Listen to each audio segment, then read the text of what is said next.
ব্যাপারটা হচ্ছে আগে তো হয়েছিল, মানে এক তৃতীয়াংশ সে তো পাশ হয়ে আছে।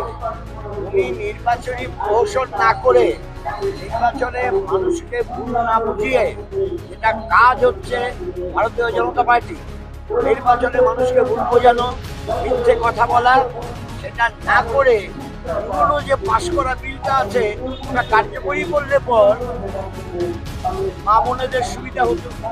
এক তৃতীয়াংশ ছিল, 3% ছিল, কাজেই এখন একটু বেশি বাড়তি কথা বলে মানুষের মন জয় করার জন্য ভিন্ন পথে চেষ্টা।